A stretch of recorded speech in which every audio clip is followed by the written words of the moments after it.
Hi guys, and welcome to my review of One Piece chapter 849.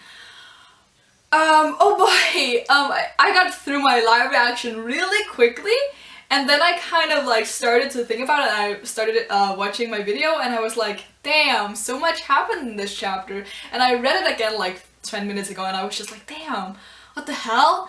Like, so much information was just packed into these chapters, and like, it wasn't so much like information, but more like small hints, and just like, because we're getting into the second half of this arc, according to Oda, and it's like it feels like we've set up all the questions, and now we're slowly setting up all the action and putting all the pieces where they need to be until just before everything blows up.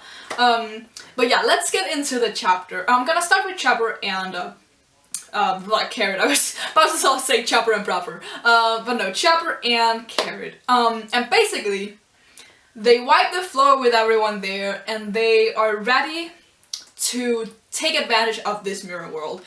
And I think, like, obviously this is going to be really important because now they can freely move around. I don't know if they can escape the mirror world, because I feel like 10 chapters ago, maybe 20, I don't know, a lot of chapters ago, someone said that they can't leave the mirror world if they don't have Brûlé. Like, Brûlé is the only one who can allow you to leave, but they can still like communicate with people. And Chopper did say like, now it's the time to find everyone. So they're probably gonna, their main goal is probably going to be relaying information, and I think that what they'll end up doing for the story is starting to find out all the answers to all the questions we have, because when they can spy on people like everywhere, they can find out some dirty secrets. Like, they could just accidentally find things out, like what's up with Pudding's third eye, what happened to Reiju, like what are the bean smokes, like stuff like that. So yeah, that's probably gonna be their role, but I'm gonna stop talking about them because, as interesting as it was and as cool as they were, not a lot to talk about. Let's go into Sanji. I think that's a good one because not too much to talk about. It's just like a few panels. We had the throwback things with the eggplants, which was really cute, and I don't know if I should like take that as a hint. I don't think personally that Seth will show up in this arc, or that he's on the island or anything. I just think he's a faraway hostage, because I think that if we start to pull Seth like physically into this, he's easier to save. So I don't like the whole point of this, for me at the very least, is that this is different from Nami, where they could like save all the people around her because they were in close proximity, and here they have the big problem of, oh my god, how do we save a person who we cannot reach? But basically what Sanji is doing in this chapter, he gets information on the rest of the strawhats. Nami and Luffy are in captivity, Brook and Pedro seem to be fucking things up. And Sanji's just like, okay, I don't care, I'm just gonna make some food for my lovely Pudding, who seems to be doing not so well, and who kind of blew me off on our little date. Now, we can take this two ways. Is Sanji actually planning to cook for Pudding, or is he actually gonna cook for Luffy? Because the thing is, and this actually has nothing to do with whether or not Sanji's faking anything at this point, because I think whether he was broken or not, he would do this anyway, because in the famous chapter where Luffy is like, I can't become the Pirate King without you, Luffy goes on a hunger strike, and he tells Sanji that unless he gets food that's coming from Sanji's hands, he won't eat. And at this point, Sanji is pretty much up to date with their situation, so he knows that Luffy is in great need of food, and even if he wasn't, like, even if Luffy's not going to fight anyone, because Sanji made a deal with Big Mom, right? Luffy still needs to eat unless he dies, because there would be no point in making that deal with Big Mom to ensure the Straw Hat's freedom if Luffy's just not gonna eat anything. Like, he would starve to death, and that's like against all of Sanji's morals. And again, he's doing all this to save them. If Luffy's gonna die anyway, there's no point. So he's gonna, I feel like he's gonna cook for Luffy. And of course the Pudding not feeling well is just like a hint to her doing something because of last chapter, which could still be anything. Let's jump to Brook and Pedro, because Brook has successfully taken out everyone in the treasure room, and he's actually at the point where Big Mom comes in. He's actually inside the bars, so there's actually bars in between them, and I'm assuming that these bars are like sea stone, because why wouldn't they be? So he's at the moment, I think he's making a copy, or was just in the doing of making a copy of the red poneglyph when Big Mom comes in and is like, who the fuck are you? Why are you doing this? Oh my god, you're interesting. Let me take you home with me. And I find it super interesting that these two are the first people to meet, because as a lot of people have pointed out, and I don't think I've ever mentioned, is that obviously their abilities are very much alike. And I just like, how would it even work if Big Mom was trying to take some of Brook's life away? Because at this point he's immortal. He can't die from old age. That's not, so she could take like 1,000 years of his life and nothing would happen, I feel like. So that really interesting. Also now she doesn't want to kill him because he's interesting. So I'm really hyped to see how that interaction is going down, because she's not gonna go in for the kill when she wants to keep him for herself, which of course is gonna be great for Brook, because I feel like she could literally just sit on him and he would break. But we'll see how that interaction goes. Also because now the Brook is at the poneglyphs now, and Big Mom is going to stop him. I don't know what Brook could do at this point. So it depends on how far he got in copying these poneglyphs, or they'll need to do something to get these poneglyphs. It could be that Chopper and Carrot are gonna do something, but I feel like because Brook did say that now that he's basically sacrificed Pedro for this cause, he needs to show some results, because Pedro, let's just use your spade, sacrifice you, and I'm just gonna go in here, take the poneglyphs, and then he fails to take the poneglyphs. That's like not good. But jumping to Pedro, because reveals. I think it's pretty much debunked at this point that Pedro is the traitor, because he literally had to line up and I don't plan on returning to my home country alive, because Big Mom has taken 50 years of my life. And I don't know how old Pedro's supposed to be. I would assume around 30, like early 30s, late 20s or something. But then again, that would like be assuming he's gonna be around 80, and I feel like you could live a lot longer in the One Piece world, but then again, I have no clue. But yeah, I think it's really interesting that we're learning more about Tamago and Pedro. It seems that they are like fated rivals, and they've both lost an eye. And like when I was reading the first time, I just assumed that they lost an eye each fighting each other, because they were fighting each other. And Tamago had that line of, every time we see each other, our eyes twitch. But I feel like it could be something else, like they were fighting and then someone else, because I feel like it's so weird that it's like an eye each.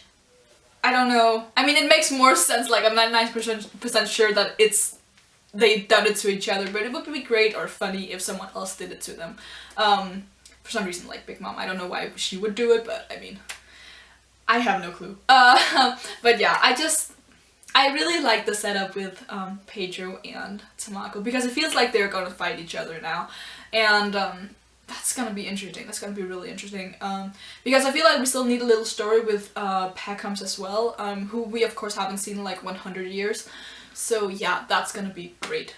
Now let's talk about the Beansmokes, because in this chapter we actually start off with the Beansmokes and we end with the Beansmokes. And they are discussing what to do after the wedding, and they come to the conclusion that they should have Sanji and Pudding live on Germa, because that way they can use Pudding as a hostage. And while Big Mom might be planning to do the same, to use Sanji as a hostage, like they don't give a crap about Sanji, so even if she's like, if you don't do this, we'll kill Sanji, they won't care. So they're gonna, also because, yeah, they're gonna have them live on Germa so that they can either have Big Mom not pressure them into doing stuff, or have to pressure Big Mom into doing stuff, or just both. Which, I mean, I could discuss this a lot probably, because I still feel like the Beansmokes have a somewhat hidden motive. Like, I still feel like the theory that I had, or made like 1,000 years ago, where I said that the Beansmokes are probably, they're using Sanji because Big Mom can't, or they can pretty much write off Sanji, like they said in this chapter, like we don't care if Big Mom actually kills him after the wedding, but they can write off Sanji, and then after, like before they do that, they can get what they can get what they want from Big Mom, then right up Sanji and Big Mom can't get what she wants from them, because when they marry Sanji off, they don't give a crap what happens to him. They just want the deal, and then they just, yeah. So I feel like something, like they're low-key planning to do something Big Mom won't approve of, but then again, I think it's so stupid that they're discussing this within Big Mom's castle where there are homies there. I mean, they have the tea singing, they have the teapot pouring them the tea, like, how stupid are you? One of them then bring up Reiju, like, where the fuck is she? And someone else says, oh, I saw her leave a little while ago, and then we cut to the last panel and we just see Reiju in this, I would assume she's in a dungeon of some kind, because there are no windows, and it seems like cliche dungeon structure, I don't know, and she's bleeding a lot, panting, just generally seems exhausted after a fight, and yeah, something happened to her, and the big debate seems to be who fucked her up, Capone Pudding or someone else. Personally, I discussed this with a friend before, like an hour ago after I'd read it, and basically the conclusion I came to is that there are a lot of possibilities and it depends on a lot of things. And when we started discussing this, I was like, okay, there are basically two routes we could go down. Either Reiju is hurt because someone attacked her, or she is hurt because she initiated an attack and she was just not strong enough to finish that off, or she won but casualties. Now, I actually, upon thinking of it, I don't think that she was the one to get attacked, like, out of the blue, because I was like, okay, who the fuck would attack her? It's not gonna be the Beansmokes, it's not gonna be the Straw Hats, it's not gonna be the Big Mom Pirates, because attacking Reiju is pretty stupid before the wedding. Then there's Capone. I don't understand what he would get out of attacking the Beansmokes, like, that would be seen as treason, I feel like. Then there's Sun Pirates. I have no clue why they would do it. So I feel like without Reiju having done something first, none of the 5 main groups we're dealing with, I don't know if I'm forgetting someone, I don't know why they would attack her. But it also makes more sense for me that Reiju was the one to initiate something, because, as they said in the beginning of the chapter, oh, Reiju left a little while ago. So it makes it seem like she left to do something. What that something is, I don't know. As we all know, I don't trust her for a minute. Or at least I don't trust that she's on Sanji's side. Because I don't want her to be like, I love Reiju, I really, really like Reiju, but I so hope that she's anti-Straw Hat and anti-Big Mom and anti-Germa. Like, I hope she's anti-everything. I just want her to rise as the Queen of Germa and continue to be a Straw Hat enemy. That's all I want. But yeah, I think that she could have done something, and I feel like the only thing that leads me towards it being Capone who has fucked her up rather than Pudding, because I feel like at this point it's between those two, unless she did something really bad and other Big Mom Pirates got to her, but I feel like that wouldn't be as secretive as either Pudding or Capone doing it. But what leads me towards Capone is that it seems like she's been shot in the leg, and Capone uses weapons. So I would feel like that would make sense in my mind, but someone also pointed out that it could have been Pudding who did it to kind of create a rift between Big Mom and the Beansmokes, and that would then cause the war between them, because I feel like at this point a lot of people just agree that Big Mom and the Beansmokes will end up on opposing sides, and I feel like people have been saying that ever since the arc started, and I've definitely been of that opinion for like, yeah, forever basically, and if that doesn't happen, then congratulations, Oda, you really fooled me in this arc.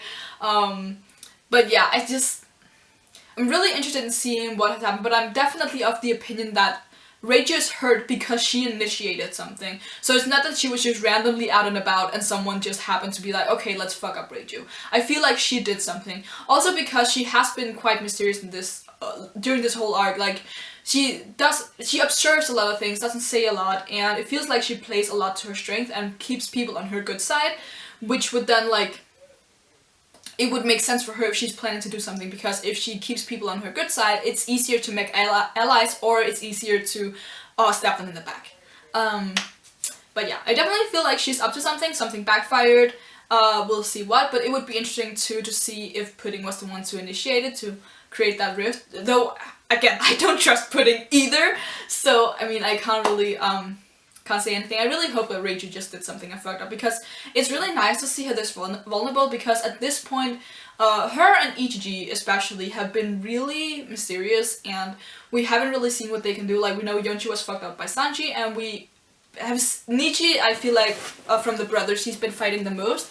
And yeah, he's really strong, but Ichiji seems stronger, Reiju seems stronger, but for Reiju it's a different kind of strong, because she's obviously genetically different from her brothers, even though they're of the same blood. So yeah, I'm just really interested in seeing what's gonna happen with Reiju, because I can't really put my finger on exactly what has happened, because there are so many possibilities, but at this point I'm gunning for Capone, probably. But we'll see. It could also just be a new player, but again at this point I don't really think that that's gonna happen. I think I said like 5 chapters ago that at this point I don't see any newcomers to this arc, especially because now we've had the announcement that it's 50% done, right? So I don't think we'll see any new people come. The only person I would accept coming as a new character into this arc would be Gin, because why not? This seems like the perfect arc for him to come back. But yeah, I think I'm gonna stop here now. Just one last thing. Someone informed me in my live reaction that the next issue of Shounen Jump is on break, so we'll have to wait 2 weeks for the next chapter. If I'm wrong, you can leave that in the comments below. But it seems like, because I know they have that a break in the middle of December. So yeah, that makes a lot of sense. Yeah, I think that's basically it. I think I got through this really quickly, which was kind of what I was trying to. But if you liked anything that I had to say, leave the thumbs up, and you can leave in the comments below what you thought of this chapter and discuss whatever I missed, because I feel like I did, but I also feel like I got through everything. So yeah, leave your thoughts in the comments below, and you can subscribe if you want to see more. Until next time, bye!